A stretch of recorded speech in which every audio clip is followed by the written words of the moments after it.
Hello, everyone, and welcome to another episode of the Pro Physique Lifestyle Podcast. And today we have with us again the beautiful Coach Priscilla. How are you, Hello. Priscilla? Good. How are you?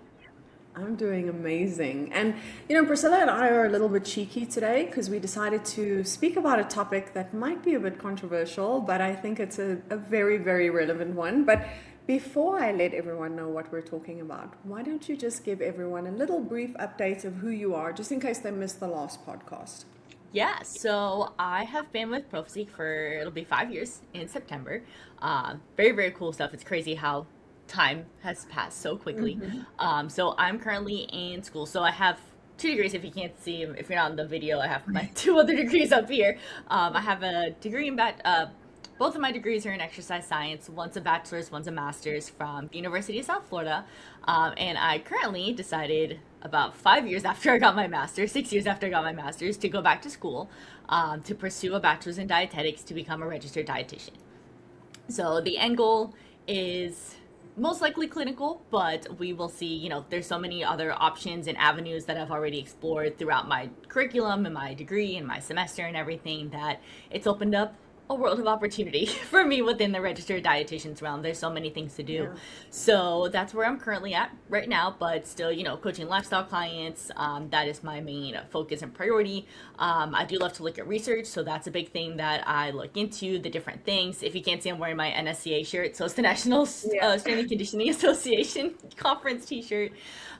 So really heavily involved with all those different aspects of things. And yeah, so just so right now I'm on summer break. I will be taking summer classes and then just continuing, hopefully graduating spring of 27. Amazing. Priscilla is very interesting for me as a person because she is multi-layered. Multi-layered. I mean, you've got great experience in exercise science. You've got great experience now from a nutrition perspective. You have a very active life in the background. And the last time that we met, you and myself and Danica spoke about quite a few topics. And I think it was kind of the catalyst and the spark for what drove what we're going to talk about today.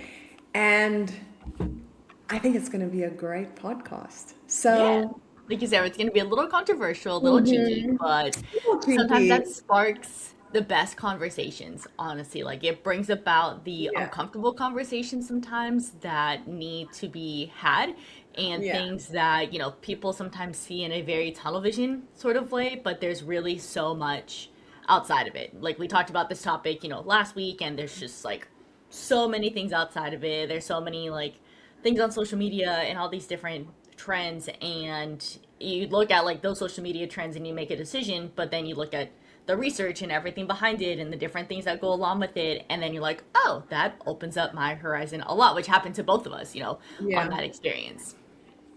Well, judging from last week's conversation and where we're about to go, it's definitely going to be controversial. So, what we're going to be talking about today is skinny talk and how skinny is back. So, when I say the words skinny talk, what does that elicit within you, Priscilla? That it's a big sigh.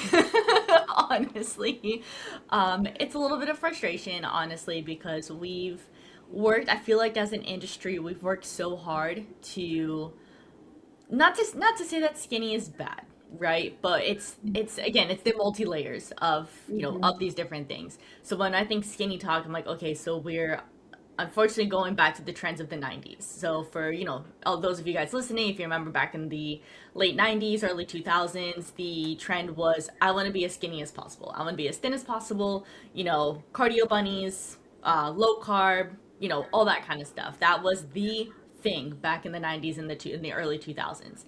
And we've worked as an industry, we've worked really, really hard to kind of stray away from that for a health purpose, for muscle mass, for bone density, especially in females. So this is primarily in females. Males are still lifting, they're still doing their thing. This is primarily targeted towards females, which is not uncommon in the fitness industry. So it just has so many repercussions, going later on in life, and now with the new generation, with Gen Z, with Gen Alpha, they're very impressionable during these times, in their age. So having the skinny talk come back, I just don't want the effects of that happened to our generation to happen to them. you know? Yeah. Yeah. So it's just kind of frustrating. Look, it's unfortunate because I see the same things, right? I mean, I also scroll social media and I look at, I'm one of those people that's like the nosy neighbors. I go into the comment section of everything because I just want to know what people are saying, right? Hmm. And I found such a bad stigmatization that's happening around GLP-1s right now. And Hmm. for valid reasons. I mean, we know that there's a lot of cases where people are using it incorrectly. And, we were discussing the effects of that in the last podcast around sarcopenia, losing muscle mass, bone density. Like these are really, Hmm. really big issues. But at the same time, I question myself a lot because I reflect a lot on my journey. I mean, the reason why I ended up at Pro Physique in the first place was because I was actually looking for a coach 6 years ago. Hmm. And after losing 60 pounds and doing it the way that I did it, I always say to people, I can't go back now because I know the ways of the Jedi. So, like, once you learn macro track and you learn about resistance training and you get to see, like, how your body composition changes, and we see it as well with our clients, it's actually really amazing. It's amazing what your body can do, and it's amazing what your mind can do too to get you there. But Hmm. I question myself because I'm like, before I lost 60 pounds, if Skinny Talk had come back then, would I have used the GLP-1? And Interesting. That's an yeah, interesting thought. it really surprises me because I mean, you don't know what you don't know. And I think Hmm. that, like I said, in this journey, I've obviously learned a lot about myself and then obviously had to study it through nutrition and then be able to apply those nutrition principles with clients. But there's a part of me that doesn't judge people for wanting to be skinny and wanting to be skinny quickly because I was Hmm. there. I know Right. the discomfort I felt. I know the feeling of like walking through an airport and you're heavy and you can't you can't pull your bags around because you're just so uncomfortable. You hate the walking.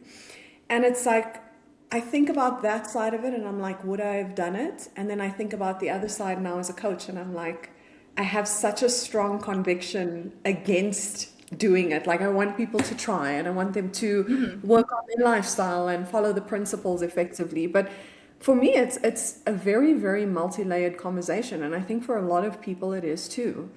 Hmm. Yeah. So, from because I know you love data and research. So from the data and research, I've seen quite a bit in terms of what is the after effect for some people that have tried GLP-1s for a year to 2 years and what that looks like afterwards.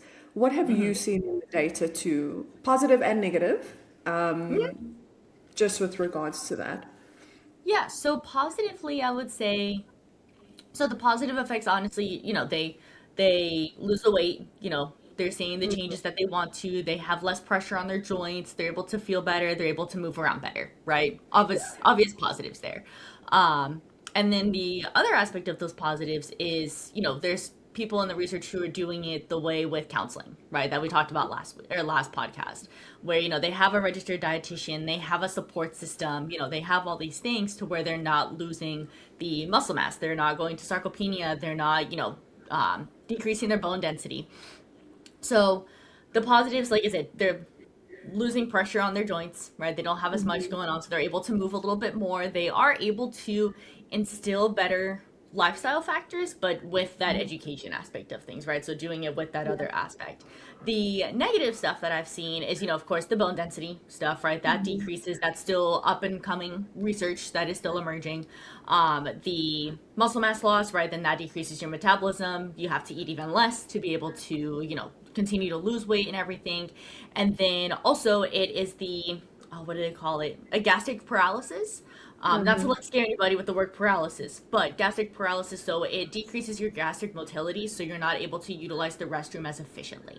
Yeah. So you may get a little bit more backed up. You may have the other effect where we're just going, and that causes dehydration. We're not feeling great throughout the day. We're not retaining our liquids. So we've seen both sides of it, but and like we've said, right, it was something that was recently put out for like approved for weight loss. So that's something that is still, we're gonna see more and more data as it continues to come out. Let's say in the next like 2, 5, 10 years. It's been proven to work for like diabetes and other metabolic conditions, but primarily when we're talking about obesity, the negative effects of it are, just starting to come out because it was just utilized for, the length of time that a randomized control trial or a peer-reviewed trial or peer-reviewed article would be able to say like, okay, we have this evidence, because we can say it after 6 months, but that's not considered long-term. That's still considered Yeah. short-term, especially for a medication, for a drug. So we need it to be more long-term. Same thing with like other, any other medication or vaccination or anything that comes out in the medical industry.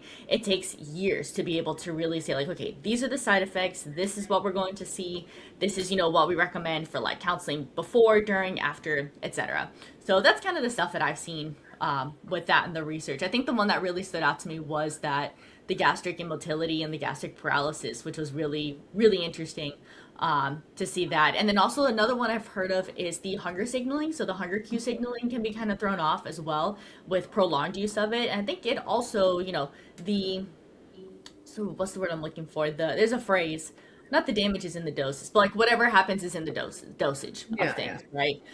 Yeah. So if we, if someone stays on a high dosage of GLP-1s, then yeah, they could potentially have like more of those negative side effects. Where if they went up, nice and steadily, or they started to, come down as they started to see more progress, right? Just starting to wean down a little bit. So I'd say it also depends on the dosage of it, of the extent of the side effects that an individual may have on those. Yeah, and I think it's such an important point that you raised because I was on social media this morning and while I was scrolling, I had seen that there was an advertisement on television for GLP-1s. And to be honest, in South Africa, it really hasn't hit as hard as it has in the US because we also have different advertising standards, etc., especially when it comes to medical drugs.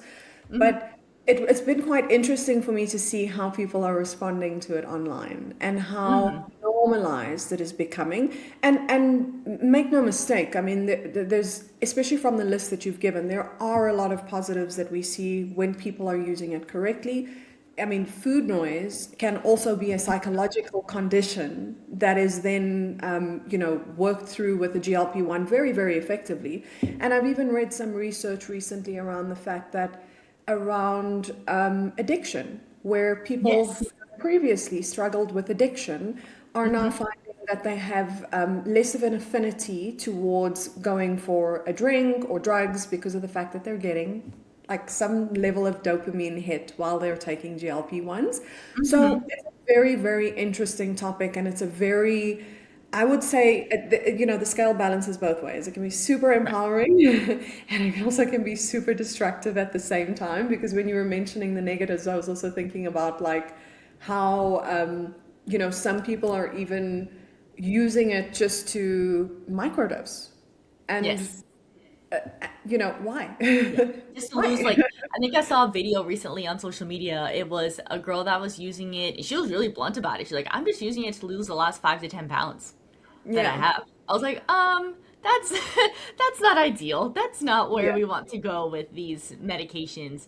The last 5 to 10 pounds, yeah, it can be difficult, and that's because, just kind of going on another little like off note here, those last 5 to 10 pounds, because I know that's something that people really talk about a lot. It's like, oh, I've lost all this weight, I just can't get these last 5 to 10 pounds off.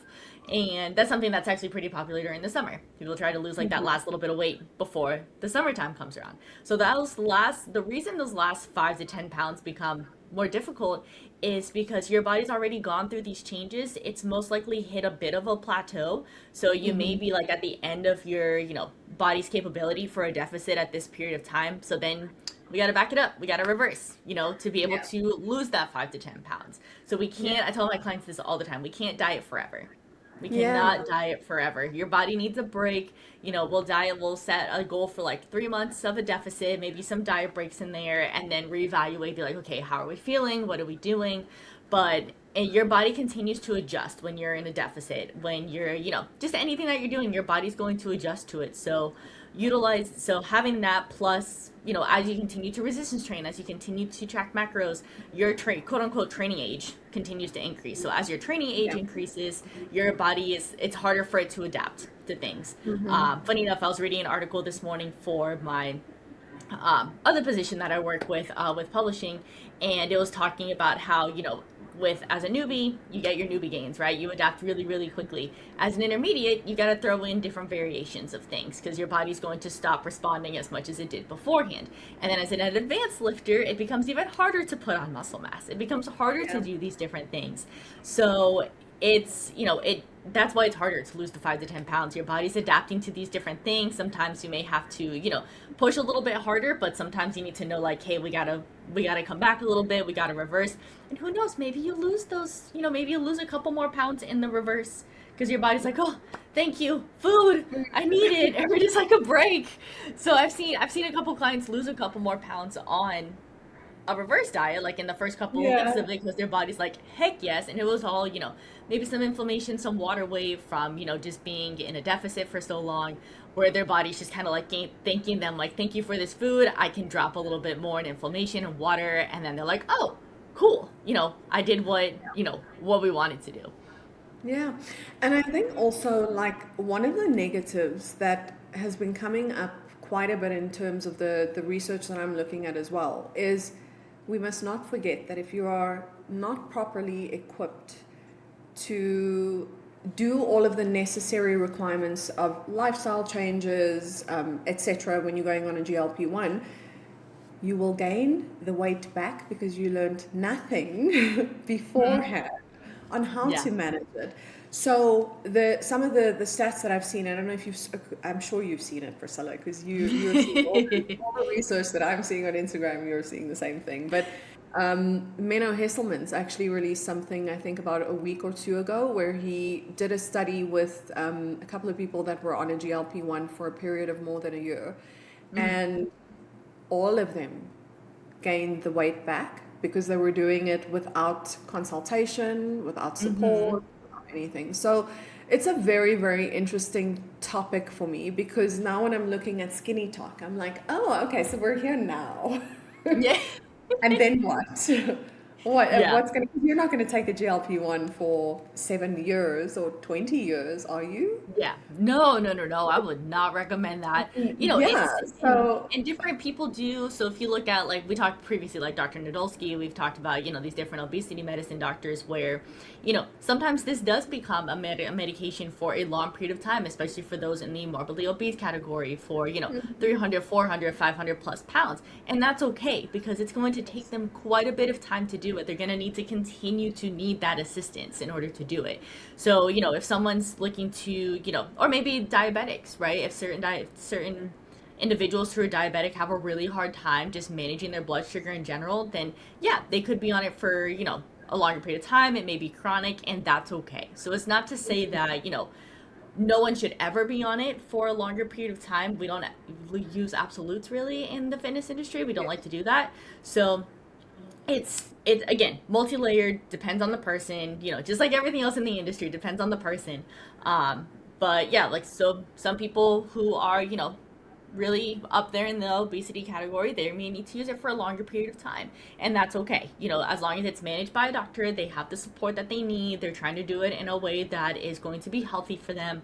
And then those who are, just having a harder time managing their type 2 diabetes may just need it for a longer period of time. They may just be on a smaller dosage, and that's okay to be yeah. able to do those things. But if someone's using it for the, purpose of the aesthetics and they want to use it long term, that's where we've got a bit of a problem within Yeah. that realm of things. I'm also more upset about the fact that while you were speaking now and you were talking, and I agree with everything that you're saying, just by the way, because when we're talking about obesity and we're talking about people that really, really need it, I am super supportive of it from a medical standpoint because I am very aware that there are some conditions out there that require it. That's Mm-hmm. great. Those people need it. I think why Skinny Talk enrages me is because you could, I mean, if you want to lose the last 5 pounds, you could be in a deficit for 5 weeks, just increase your steps, Mm-hmm. go to the gym, and so those sorts of things. I think when I think about Skinny Talk and I think now about the generation that is growing up the way that we were, in the Mm-hmm. millennial times of things, where at that point, Skinny Talk was attractive. And it was Mm-hmm. attractive. I mean, for someone like me that was overweight, I was like, I just want to be skinny. I just want to be skinny. I don't care how. I don't care if I have to stop eating. I don't care if I have to do Beyonce's lemon juice and ginger cayenne pepper I diet. I will know, do it. I did that. Okay, I did that. I'm actually going to make a reel about that today. But it's same. it's true. People will look for things to find the quickest way to end their discomfort. That's what Hmm. it is. You want to Yeah, find the quickest way to end your discomfort.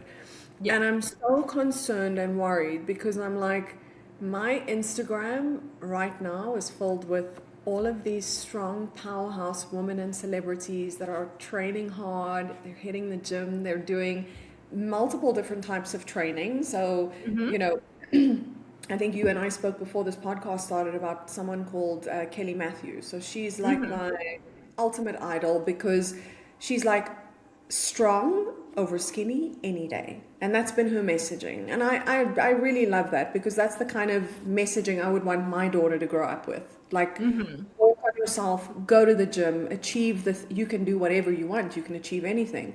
Yeah. And I get so concerned because I'm like, what's going to happen again when we go through this again with the Hmm. young children that are growing up and watching Skinny Talk become alive?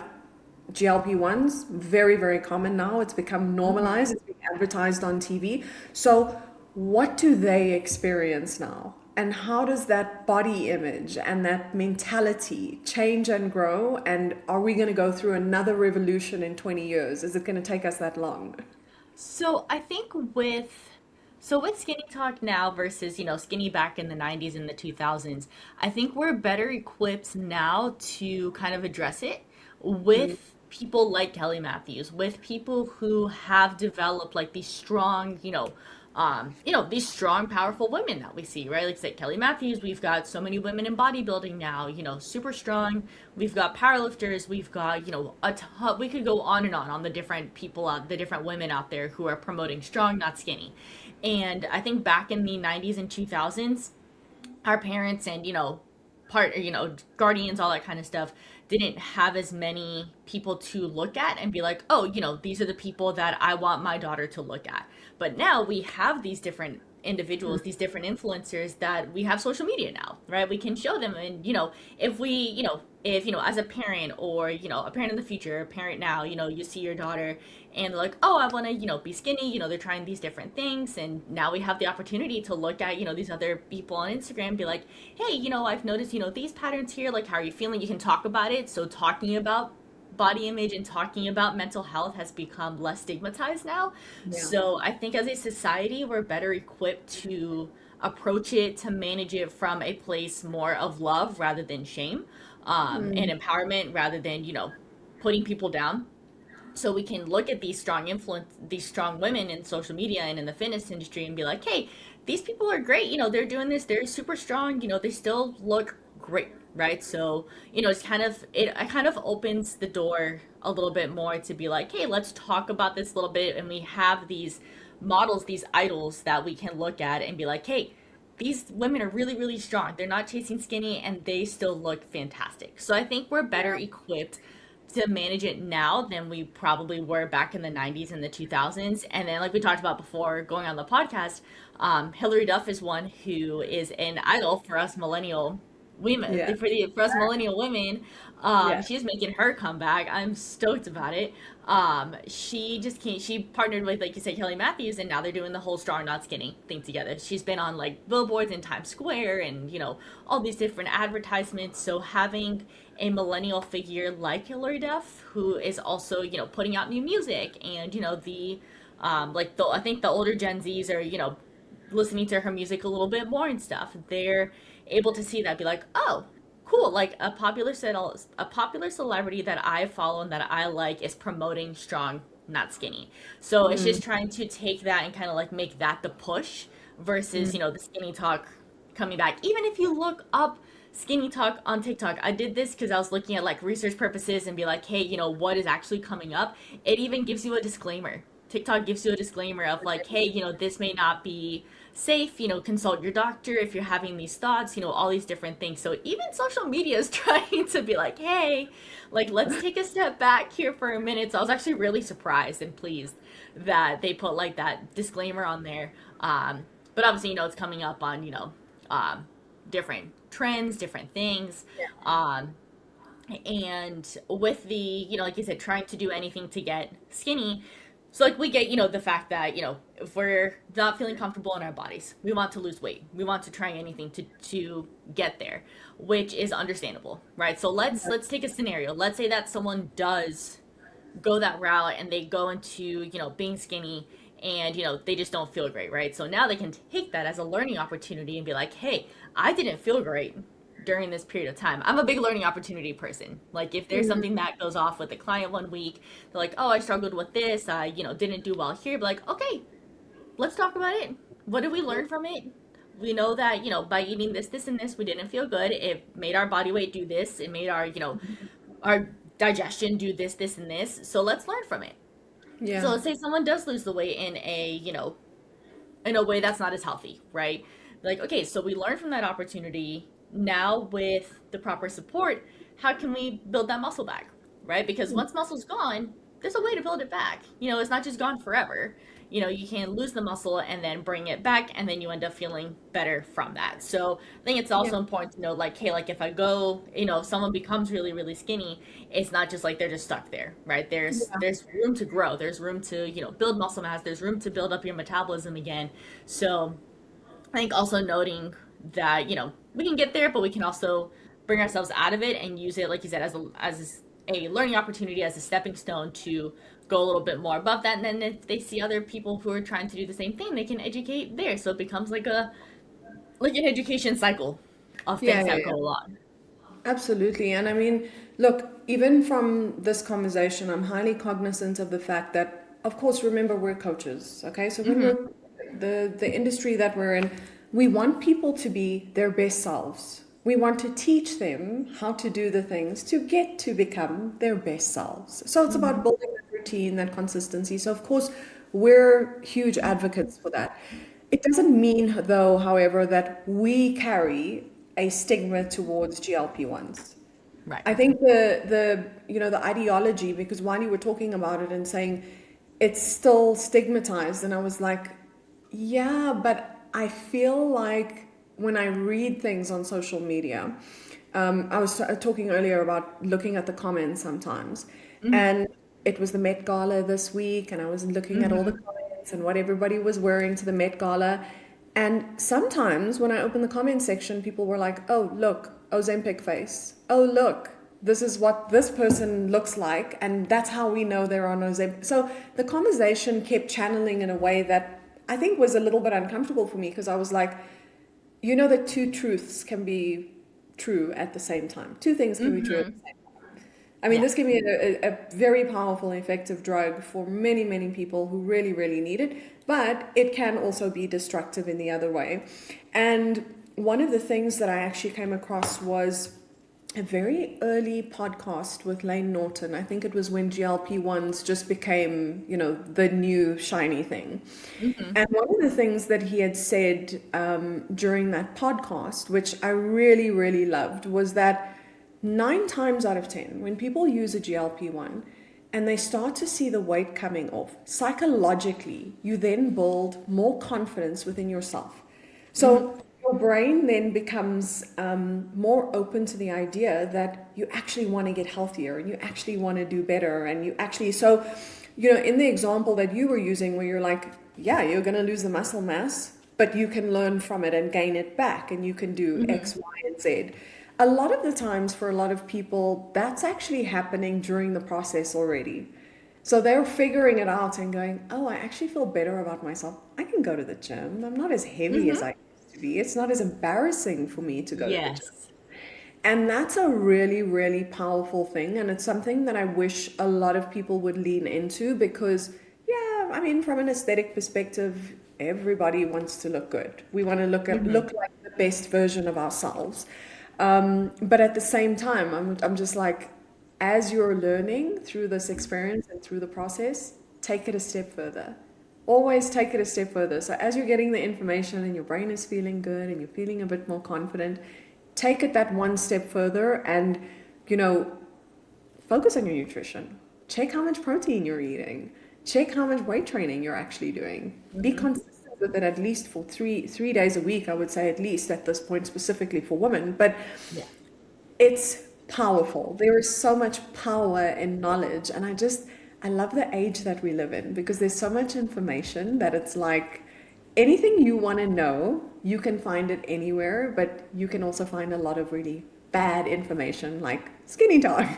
Yes. Yep. Leads us And also like looking at information that people say like, oh, this is it, like this is the golden rule.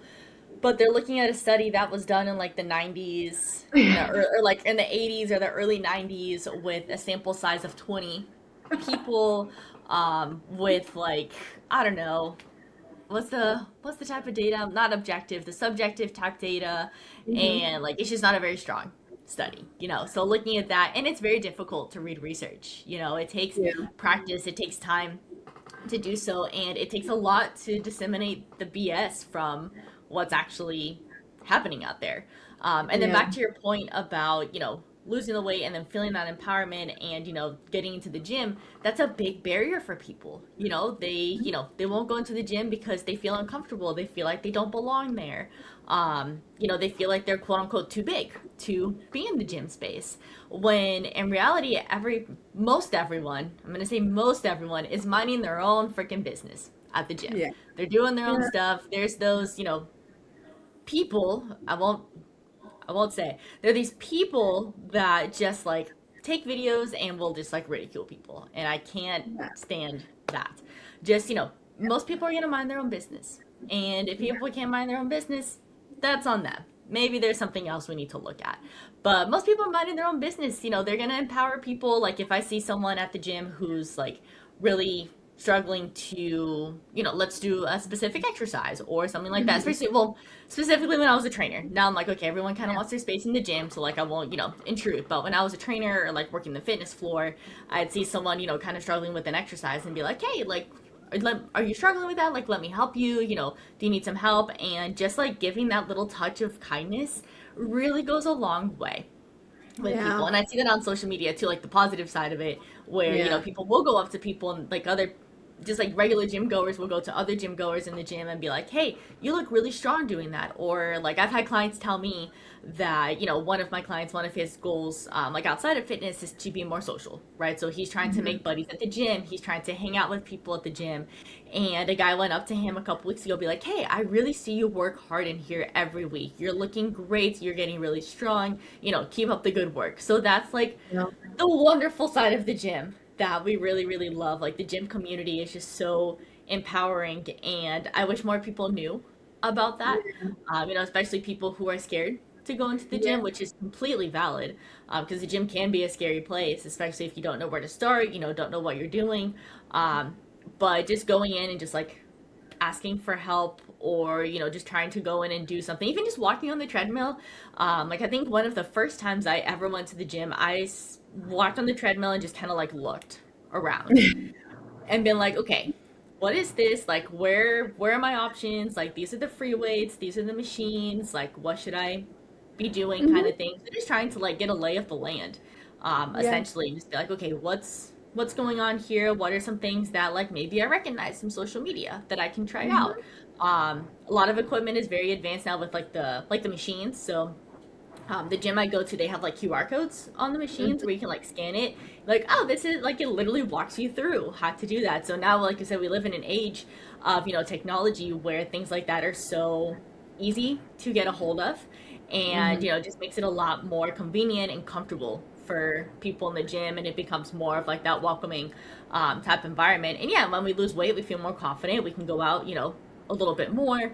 That entices us to go to the gym, and then we learn about feeling strong, and that just like changes our world. And we go, consistently, and it feels really good. Like, yeah, does feeling sore suck? Yeah, you know, feeling sore for a Yeah. little bit sucks, but it's it's worth it. Obviously we don't Yeah. want to. I can go into more detail about soreness, but um, yeah, it's great. It's such a Yeah. great feeling of like empowerment, just being able to go into the gym and feel confident in there and be like, cool, I'm working, and knowing that having that intrinsic motivation of like, I'm here for me, I'm here to Yes. make myself healthier, to bring up my muscle mass, to And if you have like another goal, like I like to have like family goals, but like to play with my kids more, to go to the playground, to play with my grandkids on the floor, to be able to throw the ball around with my kid, to, be able to go on a bike ride or go on these hikes or walk around Disney World. All these different things. It's nice to have, you have that foundation. And I think there was a commercial I saw a few months ago where like a grandpa was I think he found like a kettlebell in his shed and he started doing like this with it, like different lifts with it and like squatting with it, and then it like cut forward to Christmas and he was able to help lift his granddaughter up to put the Christmas star on the Christmas tree. And I was like, my heart. That's a great example of like how strength empowers you and it like relates over into just like your overall life. It's so Yeah. great. And I mean, even in changing your mind, it changes your mindset. And Hmm. while you were talking about nervous people in the gym, I was actually smiling very intently because it was me. So I Yeah. mean, I was 60 pounds overweight, and I remember going to the gym, and I was the only female. I don't know why. It was like 2020, 2021. I was actually so yeah, post COVID. I was the only female in the weight training section. So in some gyms they've got like the dumbbell section that's separately, and then all the machines are on one other side. First of all, I didn't know how to use any of the machines. Yes, my husband is a professional bodybuilder, just by the way. He has a pro card. And I was like, I'm not going to ask you. I'm not going to ask you. I need to figure this out myself. And I remember sitting in that weight training section, being the only female there, being overweight. And I kept looking in the mirror and looking around me, and I was like, oh my gosh, everybody's looking at me, everybody's looking at me, everybody's looking at me. People are looking at me because I'm looking at them. Yeah. That's actually what that was. Yeah. And like, flash forward to now, and I think about it, and I'm just like, I'm so glad I made myself uncomfortable for those moments and those periods just to get to a place where I started feeling the confidence build and feeling there's like a different power system in your body where when you're doing something like this, you kind of feel like you could walk outside and like pick up a truck. You're like, Yeah. yeah, I did some pretty impressive stuff, and like I don't know what I'm doing, but I'm just doing it, right? Yeah. and, and it's such a beautiful feeling, and I know, like as you were talking, I was listening to it and thinking, it's so funny because the skinny talk generation is not going to understand what you mean until they do it. Nobody know, you Hmm. never know until you have the experience yourself, and you're like, oh wait, this is what they've been talking about on the podcast the whole time. So Hmm. it is such an empowering feeling, but like right now, if you think about where we're going just in the industry, because there is so much change. Like every day that I go into social media, I'm finding out about new peptides that Yes. are not FDA approved yet, Yep. that have just been recently unbanned, that everybody is Honestly. now an expert in, and it Yep. makes me feel highly uncomfortable because I'm just like, you realize that 9 times out of 10, and I'm only saying this because I used to work for a pharmaceutical company. So basically, in any, I don't know if it's everywhere, but in most of the projects that I worked with, from the time of ideation, where you come up with a concept or an idea, to the point when it's actually launched to market is sometimes 6 years.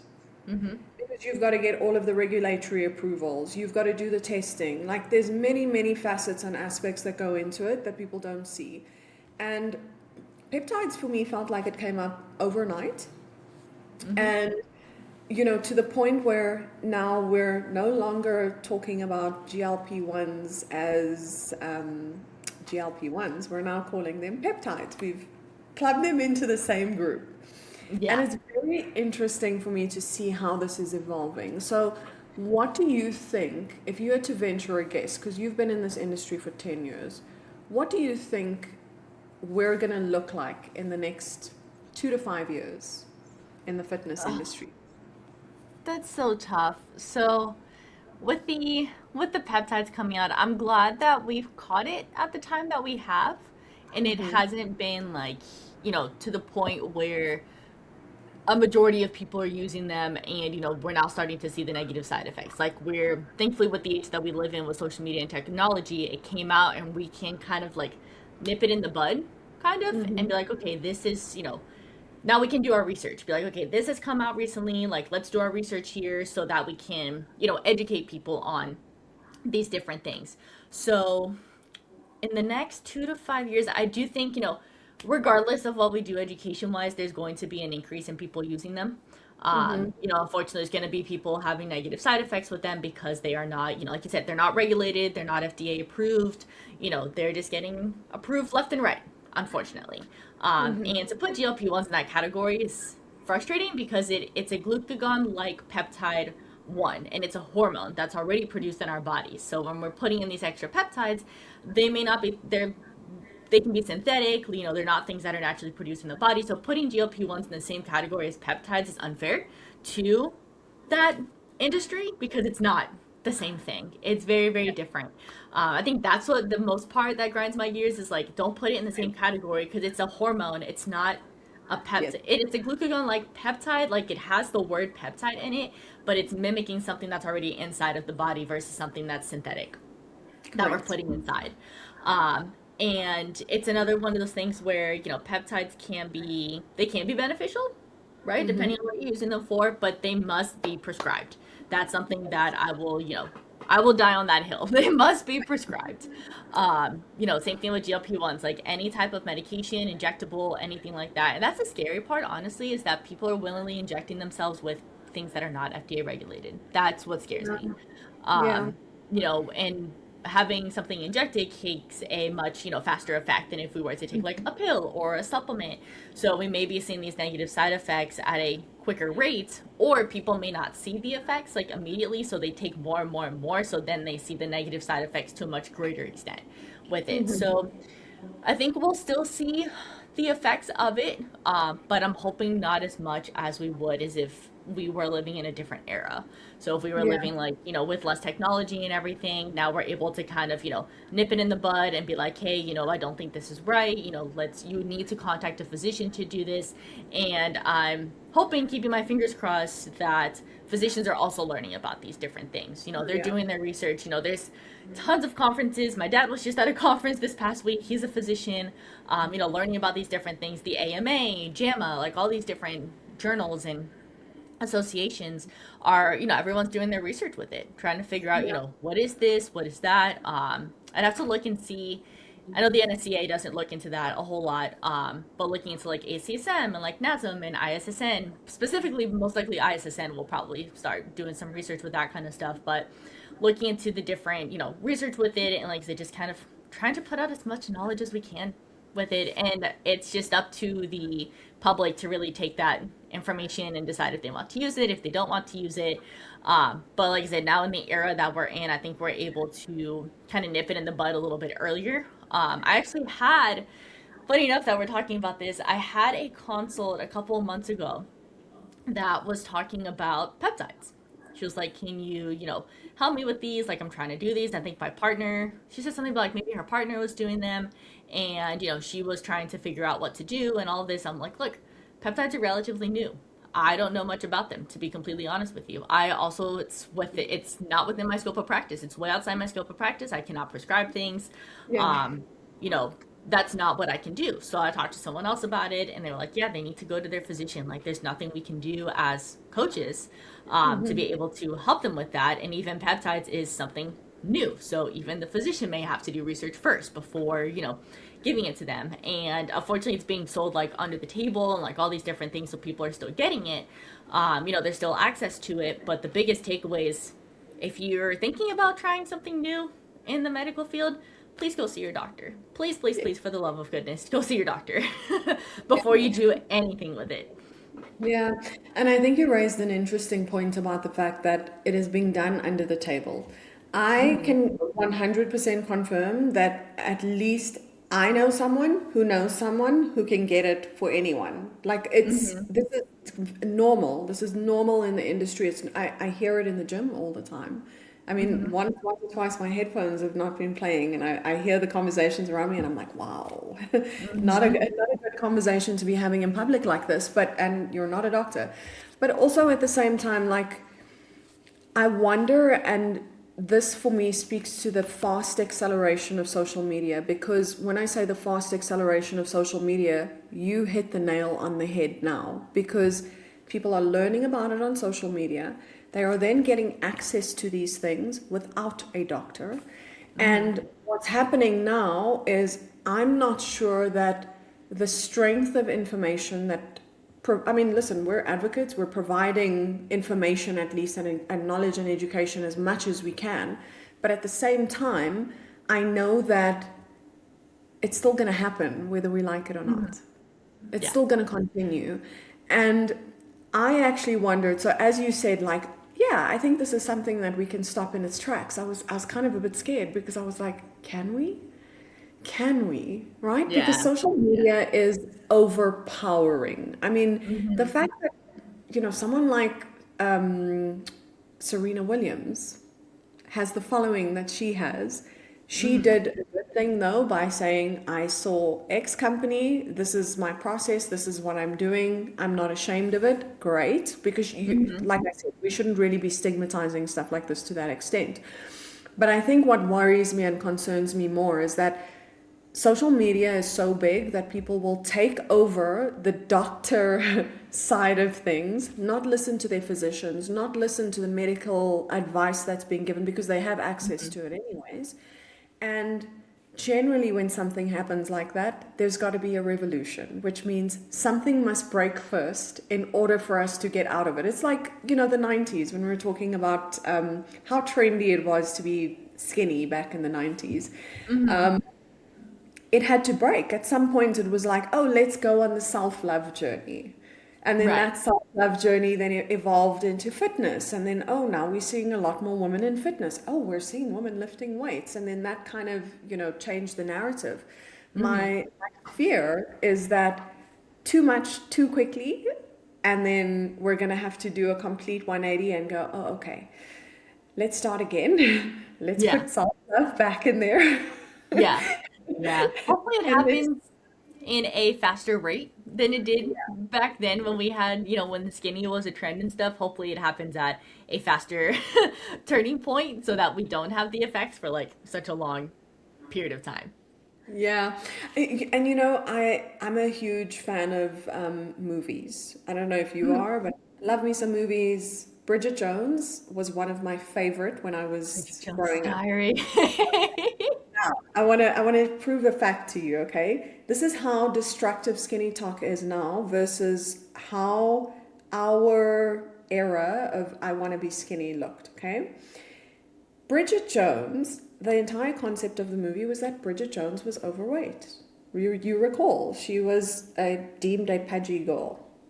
Okay, let us ask a very, very quick question here. In what was Bridget Jones's weight in that movie?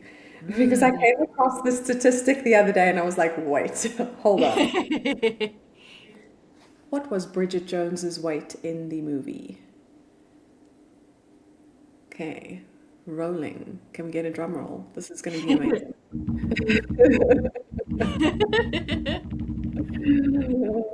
Okay, in Bridget Jones's Diary, she weighed 136 pounds. No. She weighed 136 pounds. What? That is Okay, so sad. so that was millennial skinny era. Yeah. If you go look at skinny talk right now, it's much lower than that. I'm seeing Hmm. girls that are like the same height as her, or the same build, same frame, and they're talking about being under 105 pounds, and I'm like, oh, oh. You And should I'm see sure my face now. People who are listening to this, you should just see my face. It's I not mean, good. no, we both did it. We Yeah. both. Oh God, and that's just not, it's not healthy. And there's the topic of BMI comes up a lot when we look at like body weight and like what is healthy. But for honestly, just for any adult height, anything under 100 pounds or under 105 pounds is just not Mm-hmm. sufficient. It's not Yes. sufficient, especially for females. This is something typing back into my class this past semester. Um, but for females, well, males and females both, we both need an essential percent of body fat to Yes. keep things moving along, especially for Mm-hmm. females going through menarche. So menstruating through, Mm-hmm. puberty, we need a certain amount of body fat to be able to do these things. And great. Is it great to not have a menstrual cycle? Like when you like before puberty, or like if you're on some type of like contraception that does it, yes, but is it healthy for us? No, it's not. Yeah. We need a menstrual cycle. We need these things that tell us like, hey, our body's functioning properly, and in order to do that, we need body fat in order to do that. Yeah. Yeah. For females, I believe it's 10 to 12% is our essential Right. body fat. Um, for males, it's lower, but for males, they don't have the same processes as us females do. So Mm. we need an essential body fat of 10 to 12%. Anything under that is where we start to see the amenorrhea start to come up. We see it a lot in the female athlete triad. So, you know, this specifically comes up in like high school and college athletes where they're training a lot, they're not eating a lot, they're probably not recovering well, and boom, their cycle goes away. Mm-hmm. This is a whole other like topic of conversation that I could go off of, but Yeah. but we need an essential body fat, and the concept of being skinny nowadays is, it's bringing that down to unsafe levels, Yeah. where people want to be stage lean all the time, or, they just want to be, super skinny. And while that may suit you aesthetically, right? Mm-hmm. And I'm putting the quotes aesthetically, it's not going to suit you health wise Yeah. in that respect. Yeah. And I'm always so sad when I think about these things. And I mean, even the thing we were talking about with Bridget Jones's weight, because I'm like, sometimes I see people, or even hear people, I hear people say this all the time, and females, it actually comes from females specifically, where they are prepared to lose their cycles and prepared. They like, I've had conversations with people and I've been like, if you're on a GLP-1 and you're not training, you're not watching your nutrition, there is something called sarcopenia. It's a very serious condition. You can't go back. So it's something that you need to think about. And people are like, yeah, I'll worry about it when I'm 80. Sure. I'm like, When you're 80, it's going to be a lot more no. difficult for you to do things. Yeah, I'm like, Yeah, and then sarcopenic obesity was something we also talked about last time, yeah. where you can, and that's probably honestly something that's going to come up a lot now in this like new era of Mhm. skinny. Because yes, you can look skinny, but if you have more body fat than muscle mass, that's sarcopenic obesity, friend. That's not Mhm. going to help you. You need to get in the gym. You need to eat some food. You need to get in the gym, put on some muscle mass, do a bit of that body recomp, because chances are you could probably stay at that weight and just change your proportions to where you're at. There's that body recomp that happens throughout that, and that's going to be much more beneficial for you than having this sarcopenic obesity, which puts a lot of pressure on your joints. You don't have support from your muscles. Your tissues don't have that support. So even if you are skinny but you have sarcopenic obesity, you could have some fractures that happen. You could get fractured more easily. You could have, like strains and sprains, and these different things come up more frequently, even if we're skinny, even if we don't have as much muscle mass on, or not as much body weight on us, because our muscles and joints are not supported like they should Yeah. be. Yeah, absolutely. And I think outside of that, like, there is something, I don't know how to put this in the politically correct way that I would like to, but I feel like as a society, because of social media can also be great. For me, it's like where I'm looking at research papers and Mhm. articles. People are actually posting this type of stuff right now.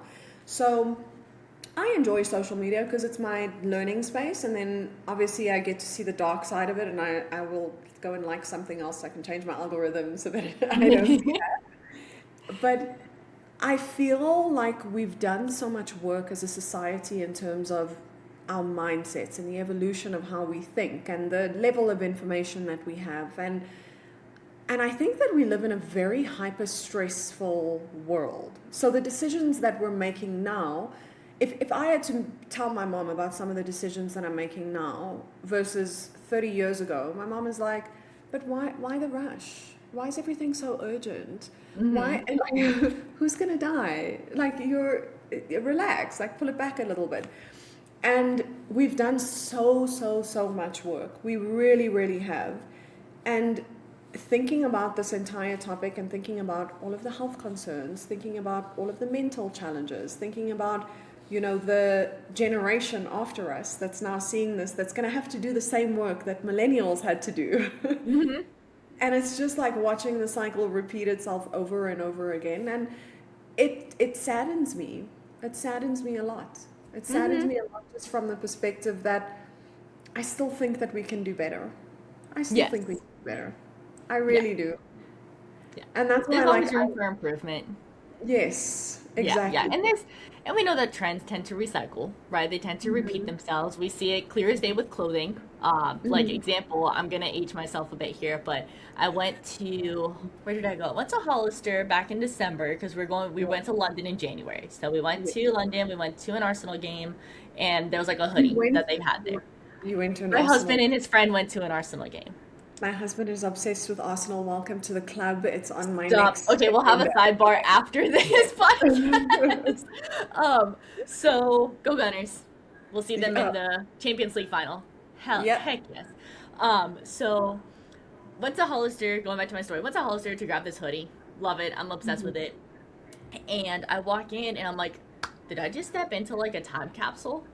Hmm. Like they had um the zip up jackets with like the faux fur lining in the hood, the tank tops with like the frilly like bottoms on them, the long sleeves that like the like down and over with like the buttons right here in the middle, like all of the things I wore in middle school and the things that I wore like early in high school.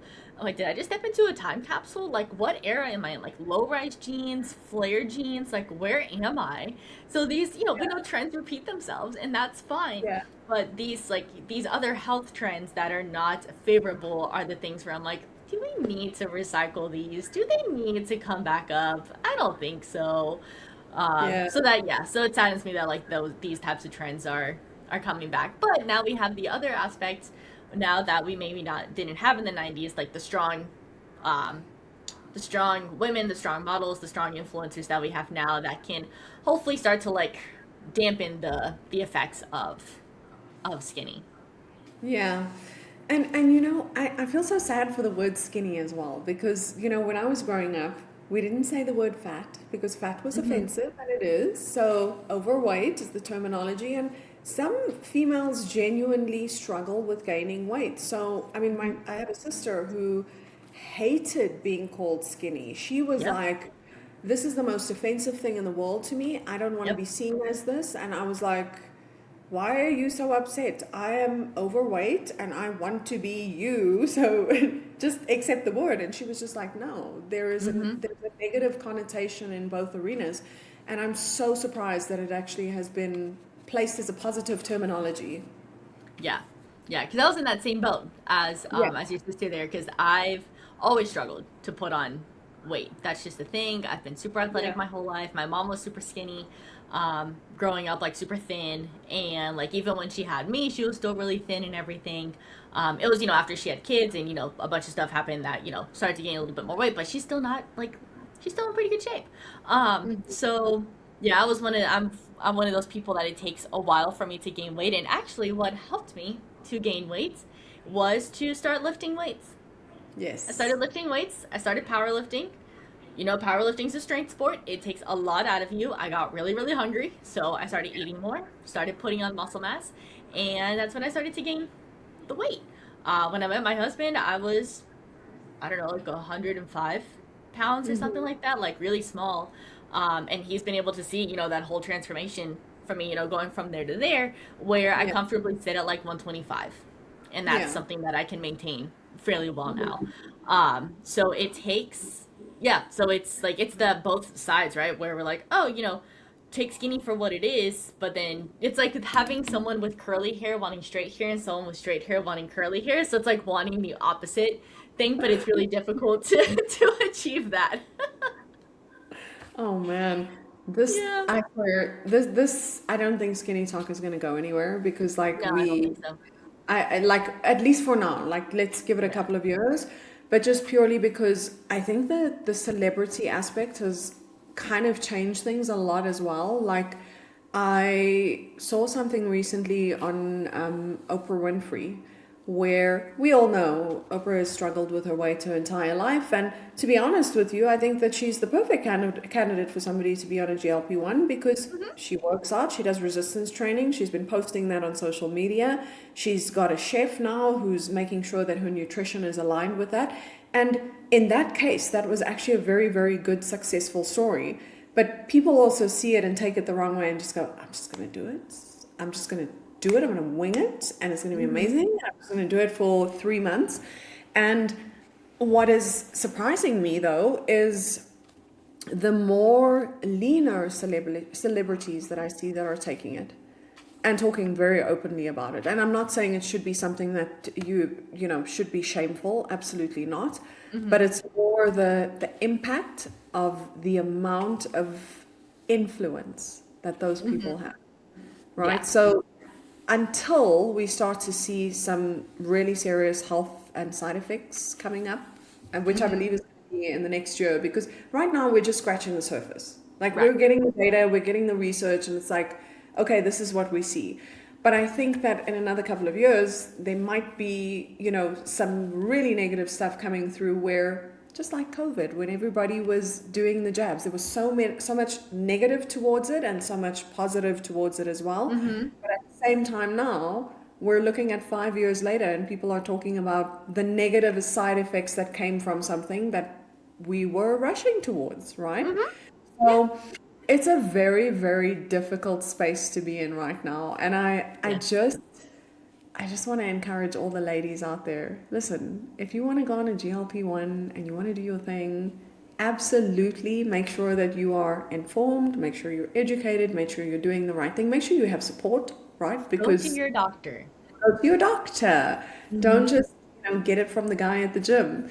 Yeah. But at the same time, like I really hope that we get back to a place where we're not looking at other people to say, oh, good, I want to look skinny like that. We're looking at ourselves and going, I want to be the best version of me. Like Hmm. I'm the hero here and I'm working for my hero story, right? Yes. So I really, really hope that comes through in the next couple of years. Yeah, me too. And now that, there's so many coaches out there that are willing to help with it too, like that's something within our scope of practice is able to help with it. So we can't Yeah. obviously prescribe it. We can't say like wean off to this amount or wean off to this amount or that amount, but we can help with that support side of things of, Yeah. okay, this is what we're doing right now. How much are we intaking? What are we seeing? What are we doing? How are we feeling? How's our food noise? How's our mindset? These are all things within our scope of practice, so we can be that support. And I've been that support to a few clients, and we've had a few success stories with it. And it's been Yeah. really, really great. So we are here for you, anybody who's on a GLP-1 that may be listening to this or considering GLP-1s or on it and wanting to wean off of it. We're here to support you. We're here to help you. We are your biggest cheerleaders within this entire process. We want you to be healthy. We want you to be happy throughout the process. It is not, changing your body composition, losing weight, eating less food. It's not a punishment. It's a value that we're able to add to our life to be able to, like Fatima said, be the best version of ourselves that we can be. And we have to put in the work in order to get to that point that we want to be. Absolutely. I could not have said that any better, Priscilla. You know what makes me really sad? I've just looked at the time and realized that I we've know. already been speaking for an hour, and I swear to you, if I didn't look at the time, I would have continued this conversation for days because Hmm. it's such a relevant topic, but also I'm so passionate about just wanting people to just be yourself, be your Hmm. best, be your Yeah. best, whatever that is, be your best, but be informed about it. So, Yeah. thank you, Priscilla, as Thank you for having usual. me. So I think we're definitely going to have to pick up another conversation with you. Yeah, and I think Danica had other questions too from the Yes, last podcast that we had. So we'll do like a continuation, and then we also yes. discuss like as we were coming up with the topic for this podcast, we were talking about like popular fitness trends, like different things that are coming out. So I think now that we've kind of like touched into the social media space, I think it'd be a really great segue into like what are these different trends? What are these things that are happening right now? And we have a newsletter that's put out every month for us coaches, which is really great, where our contact talks about like the biggest trends in the industry, where things are kind of going. So learning from that. She does shout out Jamaica. You do a wonderful job with that newsletter.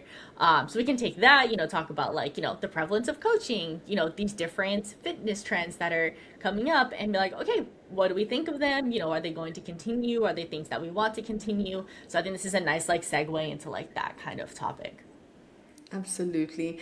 And I think also more so than that, I would like to hear from our viewers. Let us know what you want us to talk about, because the reality is, when we're coaches, we're on calls every day, we come up with different things from different clients, we hear it all the time, but I think it's really important for anyone that's listening, even if you're not coached by someone in Pro Physique, let us know. That's what we're here for. We Mhm. love to spread education and We a love to little bit gap. of vibes and smiles too. So let us know what you're thinking. You can reach out to any one of us on Instagram, YouTube, wherever, and we will most certainly talk about it. So Yes. to everyone who joined today, thank you so much. Priscilla, do you want to just tell everyone where they can find you once again? For sure. So I'm on Instagram. It's Priscilla Fit underscore. So it's Priscilla with one L. The baristas almost get it right at the coffee shops. So it's Priscilla with one L Fit underscore, and then you can also send me an email, Priscilla at prophysique.com. I'm not tech savvy with like YouTube or anything like that, but Instagram and email is where you can get a hold of me. I love it. And the same goes for me. I will put my stuff in the caption below. So have a wonderful day, everyone, and we will see you again for some more controversial topics. I think we should do this more often. Oh yeah, Like, yeah. Thanks everybody. thank you, everyone. Bye bye.